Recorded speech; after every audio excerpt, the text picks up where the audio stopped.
Hello everyone, welcome to Chandra's foodies destination. मैं हूं चंद्रप्रभा और आज मैं लाई हूं अमृतसरी छोले भटूरे। ये खाने में बहुत ही टेस्टी होता है और बनाने में भी बहुत ही ज़्यादा आसान। तो फिर चलिए बनाना शुरू करते हैं अमृतसरी छोले भटूरे। इसके लिए हमने 1 कप काबुली चना लिया था। हमने इसे अच्छे से साफ़ करके ओवरनाइट सोक करने के लिए रख दिया था। अब ये अच्छे से फूल गया है। और हमने यहाँ पर लिया है 1 टी बैग। तो आप एक पोटली बना करके उसमें चाय की पत्ती भी डाल सकते हैं। और हमने लिया है 2 तेज पत्ते, 2 से 3 छोटी इलायची, 1 बड़ी इलायची, 1 दालचीनी का टुकड़ा लिया है, 8 से 10 हमने यहाँ पर काली मिर्च लिया है और 3 से 4 लौंग लिया है। अब हम एक प्रेशर कुकर में सबसे पहले काबुली चने को उबालने के लिए चढ़ा देंगे। तो मैंने यहाँ पर काबुली चने को और सारे खड़े स्पाइसेस और टी बैग को इसमें डाल दिया है। और अब हम इसमें करीब 2 कप पानी डालेंगे और इसे प्रेशर कुक होने के लिए फ्लेम पर रख देंगे।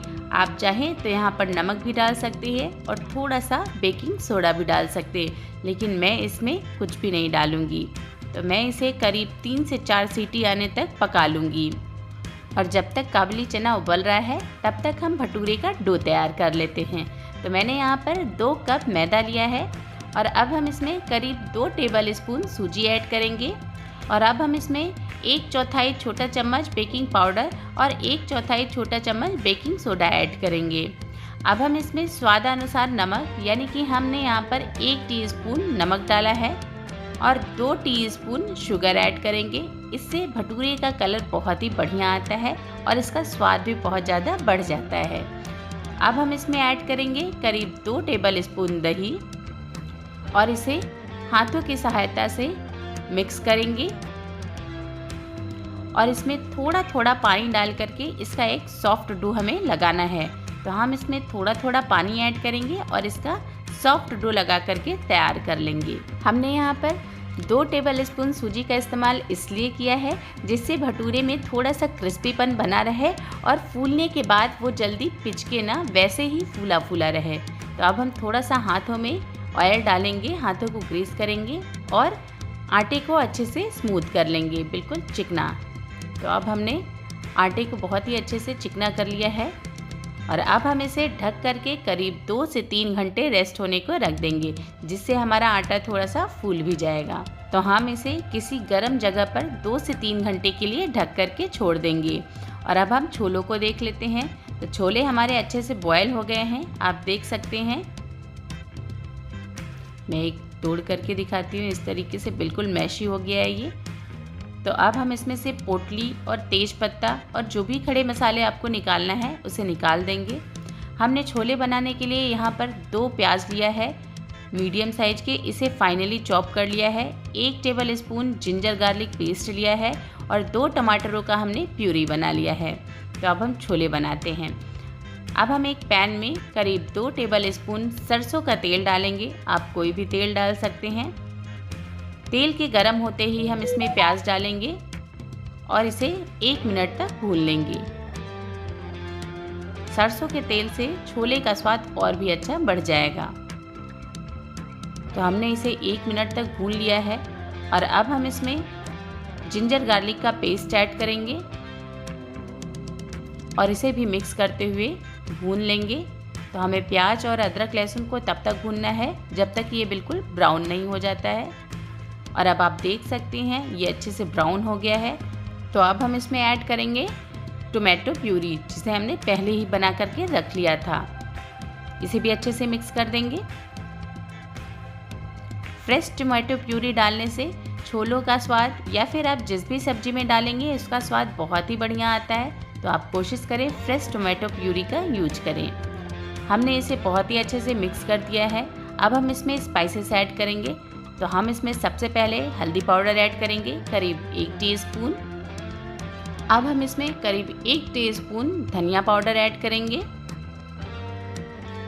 2 टीस्पून हम इसमें Kashmiri red chili powder add करेंगे। और अब हम इसमें 1 टीस्पून अमचूर पाउडर ऐड करेंगे और करीब 2 टेबल स्पून छोला मसाला ऐड करेंगे। अगर आपके पास कसूरी मेथी है तो आप इसमें थोड़ी सी कसूरी मेथी भी ऐड करें। और इसे अच्छे से मिक्स कर देंगे। टमाटर के साथ मसालों को भूनने से मसाले जलते नहीं हैं और बहुत ही अच्छे से भून जाते हैं। तो हमने इसे अच्छे से मिक्स कर दिया है। तो हमें इसे तब तक भूनना है जब तक मसालों से तेल रिलीज ना होने लगे और इससे एक बहुत अच्छी सी खुशबू ना आने लगे। तो अब आप देख सकते हैं मसाले हमारे अच्छे से भून गए हैं, मसालों से तेल रिलीज होने लगा है। हमने इसमें बहुत ज़्यादा तेल का इस्तेमाल नहीं किया था। तो अब हम इसमें उबले हुए चने डाल देंगे और इसे अच्छे से मिक्स कर देंगे। अगर आपने चने को उबालते हुए पानी का इस्तेमाल ज़्यादा किया है तो आप पहले चने को छान लें, उसके बाद चने को मसालों के साथ भूनें और फिर उसमें थोड़ा थोड़ा करके पानी डालें। तो मैंने चने को उबालते समय ज़्यादा पानी का इस्तेमाल नहीं किया था, इसलिए मैंने इसे छाना नहीं है और मैंने पानी के साथ ही चने को मसाले में डाल दिया है और इसे मैंने करीब 2 मिनट तक भूना है। और अब मैं इसमें करीब ½ कप पानी ऐड करूँगी और स्वादानुसार नमक ऐड करूँगी और इसे अच्छे से मिक्स कर दूंगी। तो जब आप इसे मिक्स करें तो थोड़े थोड़े चने को आप मैश भी करते जाएं। ये थोड़े से खड़े खड़े रहेंगे और थोड़े मैशी रहेंगे तो इसका टेक्सचर भी बहुत ही बढ़िया हो जाएगा और छोले की थिकनेस भी अच्छी हो जाती है। तो आप देख सकते हैं हमारा छोला कितना बढ़िया बन करके तैयार हुआ है। इसकी कंसिस्टेंसी आप देख सकते हैं, इसका कलर देख सकते हैं, बहुत ही बढ़िया। तो अब हमारा छोला बन करके तैयार है। तो अब मैं इसे एक बोल में ट्रांसफ़र कर लूँगी और इसे थोड़े से धनिए के साथ डेकोरेट कर दूँगी। और ये लीजिए तैयार है अमृतसरी छोले। तो अब हम डो को चेक कर लेते हैं। करीब 2 घंटे हो गए हैं और डो ने हमारे अच्छे से रेस्ट कर लिया है। फिर से एक बार इस तरीके से चिकना कर लेंगे और आपको जितना बड़ा भटूरा बनाना है उसी हिसाब से आप इसके बॉल्स को काटें। इस तरीके से बॉल्स को काटने से ये बिल्कुल चिकने और स्मूथ होते हैं। तो इधर हमने भटूरे के लिए ऑयल गर्म होने के लिए रख दिया है। जब भी आप भटूरे को बेलें तब आप इसमें सूखे मैदे का इस्तेमाल बिल्कुल ना करें। इसमें आप थोड़ा सा ऑयल लगाएं और इसे बेल लें। तो आप इसे अपने मनपसंद शेप में बेल सकते हैं। मैं इसे ओवल शेप में बेल रही हूँ, आप चाहें तो इसे गोल भी बेल सकते हैं। और भटूरे को छानने के लिए हमें बहुत ही अच्छा गरम तेल चाहिए और आप देख सकते हैं भटूरा डालते ही कितना बढ़िया फूल करके तैयार हुआ है।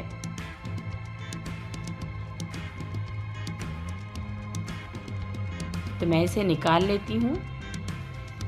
आप देख सकते हैं ये इतना बढ़िया फूला है कि इसे हैंडल करने में थोड़ी सी मुश्किल हो रही है। तो अगर आप भी इस तरीके से भटूरा बनाएंगे तो आपके भटूरे भी इतने बढ़िया बनेंगे कि उसे आपको पलटने की भी ज़रूरत नहीं होगी, वो खुद से ही पलट जाएगा। तो अब हम इसे एक प्लेट में निकाल लेंगे और इसी तरीके से हम बाकी भटूरों को भी बना लेंगे। और ये देखिए कितने बढ़िया भटूरे फूले फूले से तैयार हो रहे हैं। मैंने इसे पलटा भी नहीं है, ये खुद से ही पलट गया है। और आप देख सकते हैं कि इसे पलटने में निकालने में बहुत ही मुश्किल हो रही है क्योंकि ये बहुत ज़्यादा फूल गया है। तो अगर आपके भी भटूरे नहीं फूलते हैं तो आप इस तरीके से भटूरा बनाएं और मुझे कमेंट करके ज़रूर बताइएगा कि आपके छोले भटूरे कैसे बने। तो इसी तरीके से मैं बाकी भटूरों को भी बना लेती हूँ। तो मैं आपको एक और बना करके दिखाती हूँ। भटूरा बनाते समय हमें इस बात का ध्यान रखना है कि भटूरे का ऑयल बहुत ज़्यादा गर्म होना चाहिए, उसमें से धुआं निकलना चाहिए, तभी भटूरे डालते ही बिल्कुल फूले फूले बन करके तैयार होते हैं। तो आपने देखा मेरे भटूरे कितने बढ़िया फूले फूले से बन करके तैयार हो रहे हैं। ये भी बन करके तैयार है, तो इसे भी हम निकाल लेते हैं। और हमने इसमें सूजी का इस्तेमाल किया था, तो आप देख सकते हैं भटूरे जैसे फूले थे वैसे ही फूले ही हैं। तो अब मैं आपको एक गोल भटूरा बना करके दिखाती हूँ। और ये देखिए बहुत ही बढ़िया। तो इसी तरीके से मैं सारे भटूरों को बना लूँगी। और ये लीजिए तैयार है भटूरा और छोला। तो आप भी मेरे तरीके से अमृतसरी छोला और भटूरा बनाएं और मुझे कमेंट करके बताएं कि आपको मेरी ये रेसिपी कैसी लगी। और अगर रेसिपी पसंद आई हो तो इसे लाइक करें, ज़्यादा से ज़्यादा शेयर करें और मेरे चैनल को सब्सक्राइब ज़रूर करें और बेल आइकन को प्रेस करना बिल्कुल मत भूलिएगा, जिससे मेरी आने वाली नई वीडियोस आप तक सबसे पहले पहुँचे। तो फिर बने रहिए मेरे साथ मेरे चैनल पे ऐसी ही सिंपल, टेस्टी और डिलीशियस रेसिपीज़ देखने के लिए। मिलती हूँ अगली वीडियो में, तब तक के लिए थैंक्स फॉर वॉचिंग।